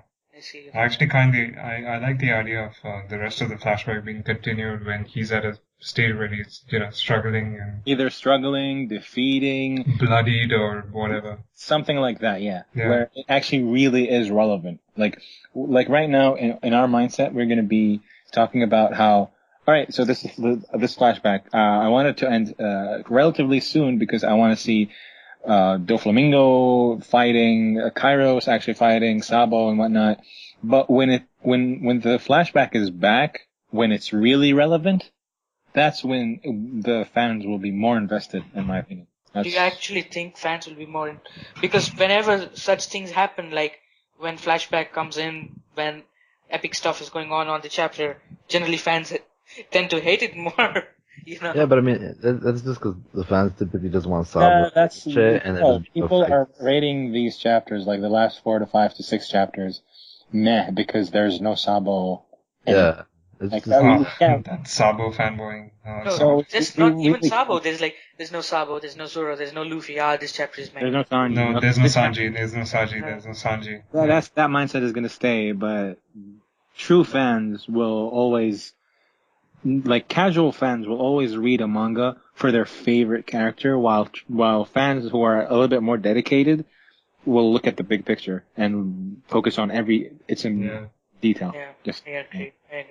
But back to the question. Sorry for deviating, but I think that was important because moving on to the next chapter, especially after a break, addressing this part is a little bit important. But as far as his backstory, Roger or Whitebeard, go. Whitebeard. well, okay. Well, you do bring a valid point that either of these would have to be defeated, But I do think it can be someone. No, either they're defeated or they just walk away. There's a reason, but I don't think Roger is the type of guy. It could be someone from his crew. It could be, for all we know, what's his name? I forgot. How is it? Upper Gaban? Yeah, Scopper. I like that dude. He looks like Kaido, but not Kaido. So he could be. It could be anyone from Roger's crew. It could be like just someone who was like, "Hey, Captain, this is fun. Can I participate?" And Roger was like, "Yeah, haha, go." Just something. That's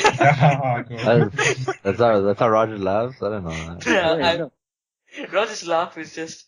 We haven't heard Roger actually. Yeah. Laugh. It's like when he was talking to Ray League, but when he first met him. Yeah. When he first met him, but at the same time, we don't have a signature laugh. But as far to answer you properly, first of all, I expect it to be shorter, at least the journey, where the 2,000 and 3,000 will kind of be skipped until we reach the fight where he gets scarred. We see a little bit of that, and then it may or may not influence his change, because Oda deciding to give this guy a scar from one man is a little bit kind of random. So maybe if it has influence on changing Kairos. So it wouldn't be the King Riku who brought a change in Kairos. Maybe Riku as well, but at the same time the scar will have some sort of influence where, hey, I woke you up with this scar. You always defeated every opponent to the point where Oda didn't even show us the opponents in this chapter. It just shows you how much Kairos doesn't care about his opponents. But then he fights this guy who scars him, and maybe it changes him. I just had a realization. What if King Riku was the one to give him a scar? You never know. A little bit too weak. King Riku participated himself. What if King Riku participated himself in an effort to make Kairos get out of the Colosseum? And then he said, if I can wound you, then you have to stop this. And then he wounds Kairos, and Kairos stops. And marries Scarlet, I like this. I actually like this. Yeah. I like it, to be honest. But at the same time, Riku wounding Kairos, Prime Kairos. Yeah, but he lost. It would have just been a wound. Fair enough. Still, I mean, I don't know. There's a lot of possibilities, but this is at least better than Roger or Whitebeard. Yeah, or Shanks. Dude, I'm telling you, it's buggy. But I do think that we may even see a bit of the flashback with the part where Dressrosa was getting taken over. So basically, the scar will take part in his change. I think that would be plausible. And we are even forgetting that we have to see how he's going to marry Scarlet, or how he's going to get famous in his statue. How he met Scarlet? Maybe Scarlet wounded him. What the hell? Scarlet got one shot at it, dude. No, Scarlet was the princess, right? Maybe just off guarded, where the wound was like off guard. You know what? It could be someone else where it changes him. It could be Riku landing a wound. It could be Scarlet participating because she felt sorry for him, because she's that kind of gal, in my opinion. I mean, from what I've seen from her and how she lives. It was Scarlet. And she kind of what did you say? It was Skunk. Dude, that's gone crazy. Fucking hell, dude. Okay, I agree. Kanki four-dimensionally traveled, saved What Kairos' is life, wrong with you people? and called him trash before he went. But yeah, the Kairos' flashback is going to be really interesting, especially with the whole thing that he left the Colosseum 20 years back. He married Riku. He married Riku's daughter, Dude, Scarlet. that's some weird fantasy, dude. No, Goddamn. no. He We know married what's Riku's on your daughter, mind. We know Scarlet. what's in your mind, man. It's And fine. We know what's in your the mind. fact that when Rebecca was born and then 5 years of parenting and stuff must have changed a lot in Kairos, and we're going to see all that change happen. Goddamn. So, I'm wondering, was the wedding, like, public? Because, It was Riku's daughter, Scarlet. Come on, you didn't let me finish it. you Yeah. said, dude, you need it. Man. Now I have some weird images, man. Just uncomfortable. And now Sammy's talking about the wedding, and I can only think about one wedding. Oh my God. What? Kadis is going to think that we're all crazy punch here. Kadis, this doesn't happen as often as you think. I mean, we kind of discussed your question seriously, but at the same time, Kairos did not marry Riku. I repeat, Kairos did not marry King Riku. He married Right. Riku's eldest daughter, Scarlet. With double T's, not one T. So, yeah, Yeah. there you go. Alright. Riley Escobar asks a question. We're basically done with Kairos' question. We're gonna move on to the next question. So, Riley asks, okay, so I'm gonna kind of reword your question, but same meaning. Basically, are we gonna see, I'm gonna read what he says. With all these flashbacks, do you think we may get one of each executive officer prior meeting Doflamingo then when they arrived on Dressrosa, since we have all seen them and witnessed what they could do, but how about before it all ever came to be? So basically what he's trying to say is, are we going to see individual flashbacks of how some or most or all of the executives and family of Don Quixote meet Don Quixote Doflamingo, come across him, how they see him and whatnot. This is what I'm getting from your question. Do you guys agree that this is what? Yeah, no, Yeah. Okay. So, first of all, no, we're not going to see individual flashbacks because that's not Oda's pace where he shows us that's kind of focused in other mangas where each antagonist gets his own mini flashback, especially with Juha Bach from Bleach, where you always see how his subordinates meet Juha Bach. I'm actually thinking that this is the reason why you asked this question, because this is very relevant right now in Bleach. But we're not going to see it because it's going to take too many chapters. It's going to make the pacing extremely fucking off-putting. Yeah, for One Piece. it puts a lot of extra material where it doesn't need to be. And you know when Doflamingo and Luffy start fighting and it gets really interesting and Doflamingo gets a punch or two taken and he starts bleeding, it's going to be back like how when Crocodile went back his whole flashback and he was like from the start how he started gathering the whole Baroque works. Everything was shown in a very condensed flashback. Just when Luffy was going to defeat him, he was like, who is this brat who came and spoiled all the work I have done? So it's going to be something similar like that. Maybe a little bit extended with Doflamingo. Like, just before receiving the last punch or something, he just has a whole flashback of how he put together all his family, we are going to see... How he built this empire, How he built his empire, his own history with the whole celestial dragon thing. We're going to see all that eventually, and this is all going to be a part of that instead of being I mean, the thing is, as far as Doflamingo, the main antagonist of this arc, we are definitely going to see a flashback of his, because for Vergo, you don't know anything about Doflamingo's past. That's what's going to ruin you. We're definitely going to see that. But as far as how it's going to be symbolized, I really like how he's going to have some.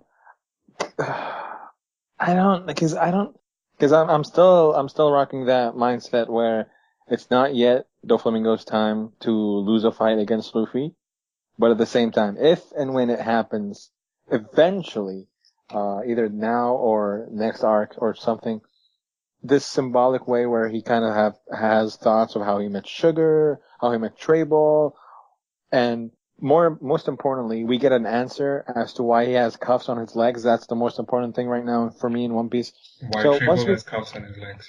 yes. So Yeah. once we get these answers, I think they could be either portrayed before Doflamingo loses, or so you guys see no flashback to the antagonist at all. No, I agree with this. I think that if anything, it'll be something like, I don't know if anybody here reads Shaman King, but how recruits, his people for the tournament.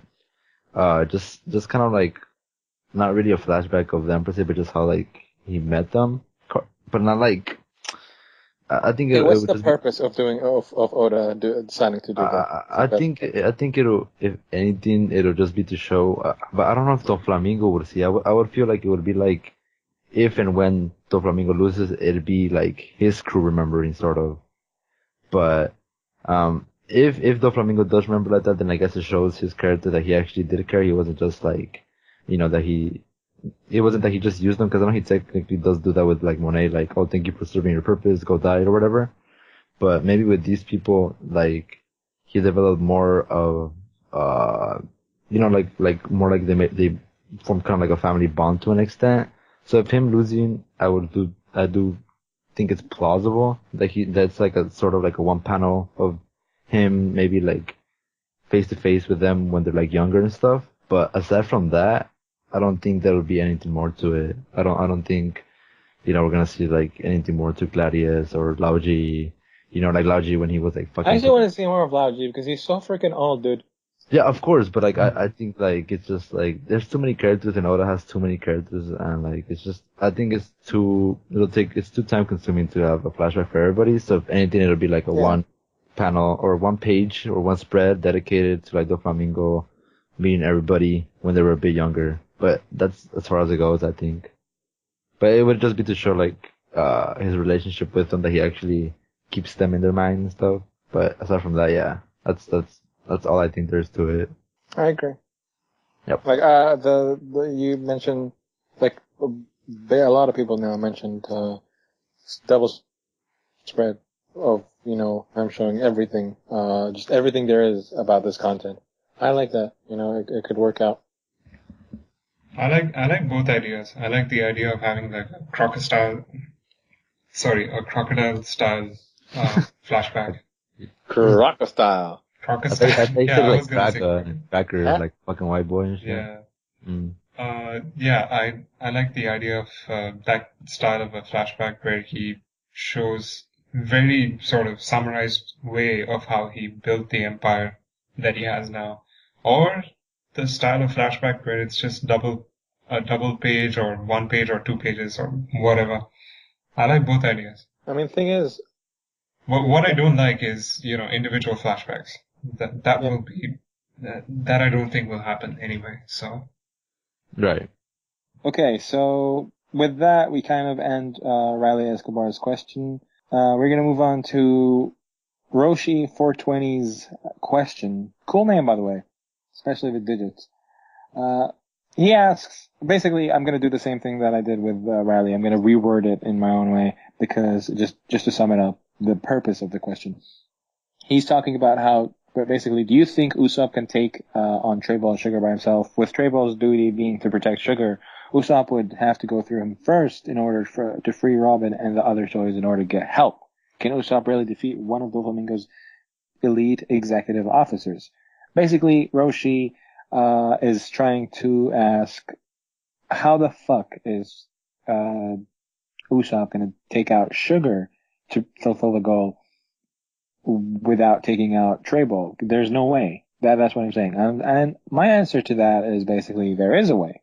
He's a strategist. He has a lot of traps and tactics where he can kind of, as we said before in the podcast, he can kind of distract Treyball enough until he somehow knocks Sugar out. Now, that's a very simple answer so far. I'm going to give him... Yeah, speaking of distractions, do you guys remember what he did to the CP9 in the train? Okay, The CP9 officers, because they weren't CP9. I mean the the Rob Lucian gang. I mean, he basically threw a smoke bomb, carried Robin, and disengaged the cart behind them, and then jumped into it. This If you guys fucking remember. guy watched Ennis Lobby a week ago in the anime. That's Yeah, not fair. I did watch Enies Lobby. Yeah. I mean, No. we no, always I mean, know. yeah. We always know Uh, Usopp doesn't follow the traditional methods, and he isn't going to fight someone he knows he's going to lose to head on. He's going to find things that can give him the upper hand, like even the minute of weakness. Maybe the fire thing will play a role as not a weakness, but just to keep him away as a distraction, or just to get over the obstacle. And his goal is just to knock out Sugar. For all we know, Caesar was in handcuffs, sea stone handcuffs. So he could have the sea stone handcuffs and try to use the sea stone handcuffs on Shebol, just get him into sea well, if stone he has handcuffs. those cuffs, then this is gonna be pretty awesome. Dude, He look, did shoot I'm gonna the put it this way. handcuffs I'm to gonna put Caesar. it this way. I'm going to put it this way. This is, okay, disclaimer. This is the fanboy side of me. The One Piece fanboy side of me. If Oda pulls off a way where Usopp takes care of fucking Trable logically, I will fanboy the fuck out. Yeah. Like, I don't see it happening in any way because Trable is simply far superior in intellect, in my opinion. No, okay, no, not intellect, because the guy gets tricked a lot. Robin tricked him, and just pure strength, speed, accuracy, He's got the experience. reflexes of a thing. The reflexes of that one creature that has a lot of reflex. I completely agree, Takt. Exactly. Oh god. He has the reflexes of Killua. No one is gonna get that fucking reference except Fred. Actually, Fred's gonna get that reference. You know what's so badass? Trevor's devil fruit is flammable, right? So we know that Usopp did the shuriken, so I'm assuming he doesn't know that he's flammable. I don't know if he paid attention. I think he did, but I still kind of found out that he didn't try like the Firebird Star. I mean, But- explosion is like extremely huge explosion, and he says it's flammable. Yeah, Right. Usopp did see Right. it earlier. Yeah. So I don't know if, because I mean we're assuming it's a Logia, whether or not that's true. It depends. I mean, I'm just saying just because like I don't know if maybe he could create like a pseudo partial clone with the with his stickiness, but anyway. But you're too influenced in Naruto right now. What the fuck? No, it's only because you know how Master 3 could create wax clones, and then Magellan could create like extra poison. So like no, I could see it. I guess. yeah, not because of Naruto. That's a really good point, actually. I didn't think of that. Yeah.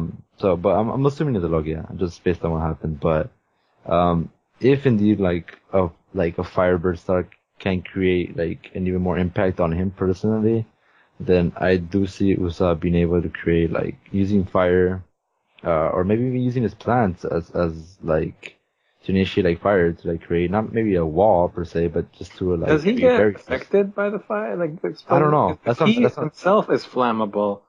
Yeah, but if he's a Logia and he himself is made of the sticky substance, then he himself is flammable. Yeah. That's what I'm saying. Like, if indeed like that can happen like that, then I do see that if Usopp can find that weakness or he uses that, exploits it with his plants and creates like fire barriers or something, then it's possible I think that he can use that to his advantage. Or other ways he also has a lot of different kinds of plants, but I do think that fire might be able to help him create like a lot more space between him and Treble, depending on like how massive it is. If indeed he would like explode or have some kind of effect to the fire like that. But even besides the fire, without using fire, I still see Usopp not necessarily like defeating Treble himself, but I do think that maybe he can. I do believe he's gonna be able to make Treble or keep Treble busy enough to knock out Sugar, and then once all the toys come back, you have Cavendish and a bunch of other people. Then I don't think it doesn't even matter if he can take out Treble, obviously. Never really thought about like him taking Treble out. Right. No, but I do think he can take them both on, just that he will only be able to keep Treble busy. But I do see him taking out Sugar, obviously, and I do see Usopp being smart enough to create traps to further distance Treble, because Treble's fast as shit, so he needs to obviously find a weakness in him and create space between them, and I do see that happening. I think Usopp is clever enough, and yeah, so that's just what I think. The thing is, so far everything we've said is plausible, except the fact that I highly, highly doubt that the flammability has a weakness. No, I mean it can be used to keep him away. I like the idea of a firewall or something like that. I mean, does he get affected though? This sticky substance which was away from him, which was like a mountain type of something catching all the dwarves. He set that onto fire. He didn't set himself on fire. No, I know he didn't set himself on fire, but logically speaking, if he can be flammable and he's a Logia, then I'm trying to be the negative one here. I guess. Will he get hurt by his own fire? You mean you think he would be able to turn it off? You're saying he'll No, even if he explodes, it doesn't matter, because if he himself explodes, then it doesn't.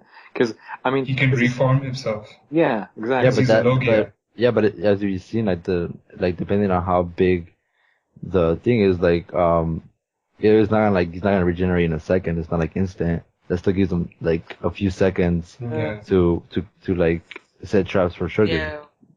Yeah. It doesn't have to be it'll buy him time. Basically, the explosions being in nonsense where it's I'm about to fucking catch you, boom, explosion, god fucking damn it, and then 3 seconds of yeah. Yeah, that brings me to by comparison, even Kizaru took a while to reform from Apu's, Apu cut him in half. Kizaru. Yeah, and that's Kizaru, who's a speed of light. Yeah, even Aokiji. Once he was disintegrated. Even Aokiji. So you can just think about how long Trebol will take. Trebol might take longer, actually, to reform. That's a good point. So Usopp will buy them quite a lot of time by setting him on fire.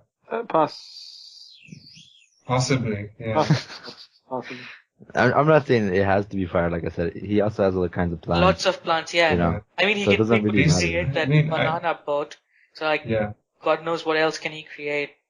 I love the idea of Usopp going back into that mode of his where he fought Luffy, where he had all these ingenious things that he used to hurt Luffy. That's because he knew Luffy very well. Here, sadly, he doesn't know Trevor. Yeah, but here he knows the basics. He knows. I think he knows the basics to do something like that at least. Basically, what I'm going to support Takt with this in a way in which, even though Luffy and Usopp know each other, this is not the same Usopp where he doesn't have the complete basics. He has been training for 2 years. He has some sort of confidence where he can do the small basics where, distracting someone, stopping someone, using their weakness by all means if they're flammable or anything. These kind of things. Yeah, I completely agree. Yeah, I do.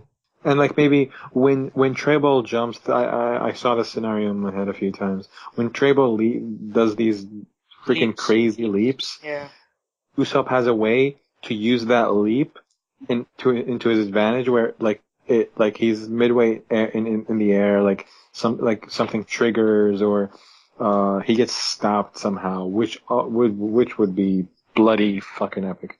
Yeah, it would be really epic. So that's basically. But to answer your question, Roshi, he doesn't have to defeat Trebol. All he has to do is defeat Sugar. He can distract Trebol. He can, by all means, disable Trebol for a few seconds, but he doesn't have to defeat him. Yeah. And the moment Sugar is down, the third party will take care of Trebol. Yeah, there's going to be more than 1,000 people who want to kill Trebol. Yeah. Chinja. Fucking Chinja. Chinja will split Trebol in half. Imagine Cavendish splitting half of Trebol and Chinja splitting the other half. This is shonen, dude. This is not a seinen. I like the idea though. I do like the idea. Yeah, if it could happen, I'd prove my fucking day, dude. And like, okay, are we seriously gonna move on with this idea? Like, just Cavendish looking all badass with the sword behind his back and like looking to the right while Chinzhao is like flying in the air, looking all grumpy and shit in the back while it's kind of like, fuck, I forgot it's like a slash from Cavendish first, and then a huge pointy head bump from Shinjao, and then Treble is knocked out. Yeah. Treble is killed, not knocked out. His intestines would be truly massacred at that point. God So, damn. yeah. We might be underestimating Treble because Treble can take on Chinzhao, I think, in my opinion. Yeah. So, but he'll at least be freaking occupied. Yeah, the problem is the sheer quantity of the toys will turn back into their real selves. And who knows, Shanks might be one of the toys for all we know. So. Oh my I comment on that. Yeah, no, just no.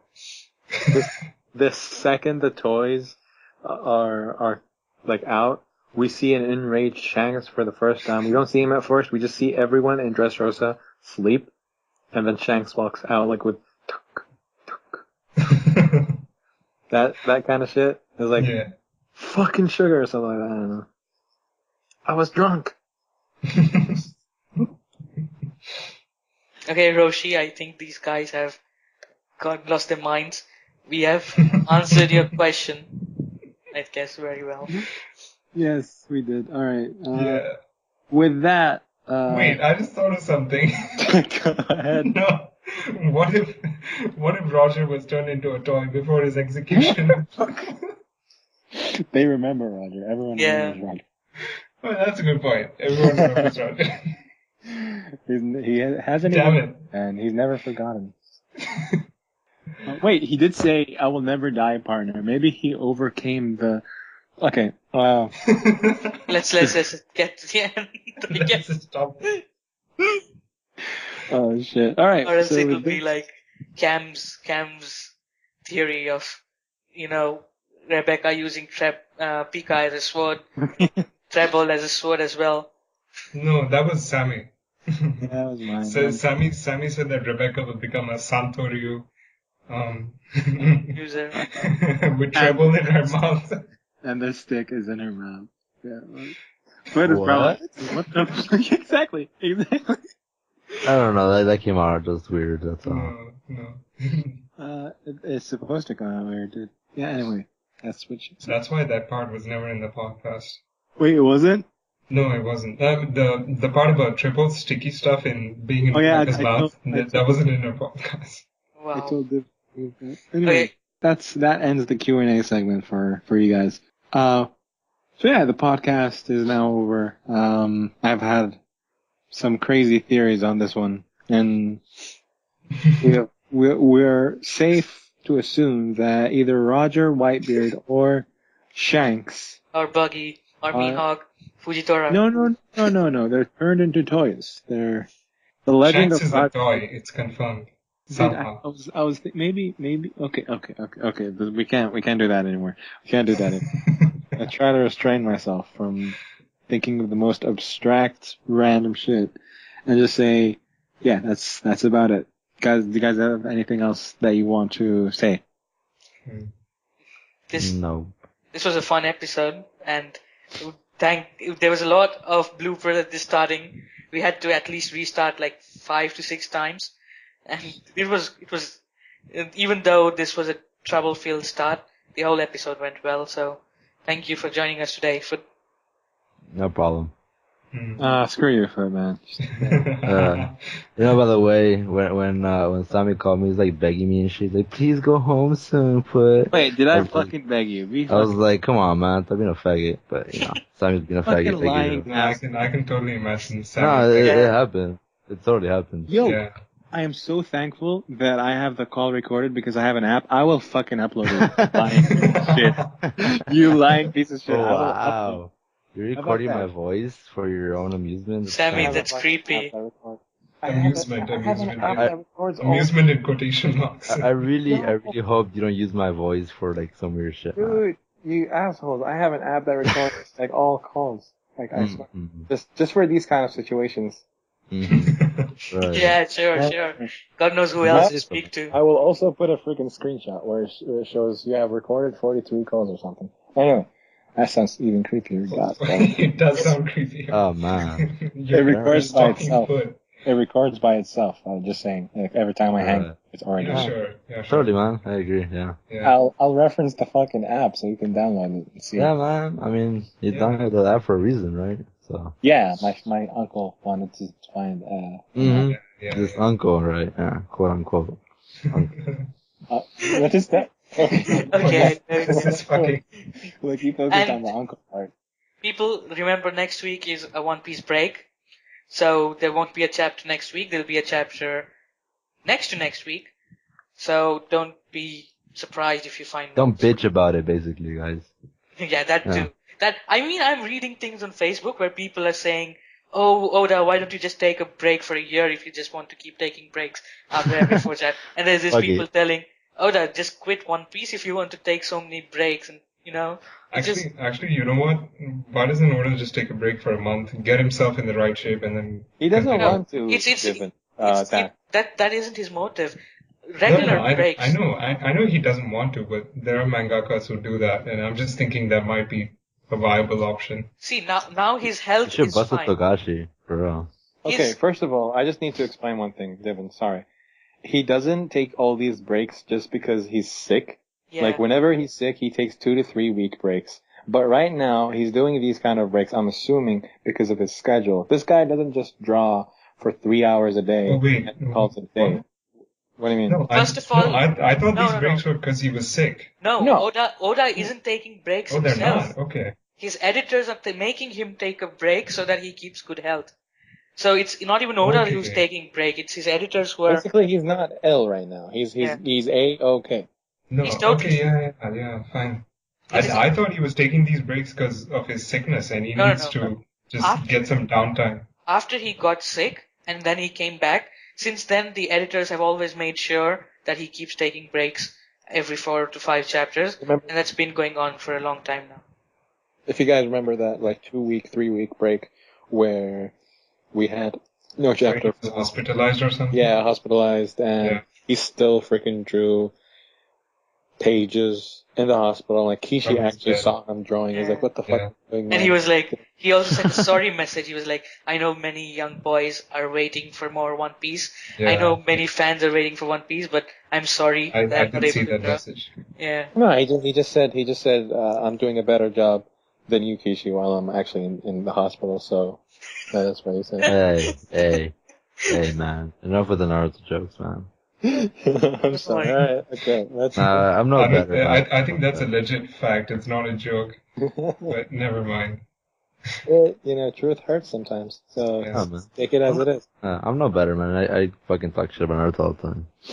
I know you do. So it's like... Yeah. It's fine. But yeah, let's end it at that. And do expect an episode next week. Don't think that we're not going to have an episode for the break. We will, and this is going to be a cool episode, I promise you. Some people will be very interested, some people might not be interested, but overall, it's my type of shit. So I'll enjoy it as much as you guys, hopefully. Yeah. That's Goodbye. Goodbye. Bye-bye. Later.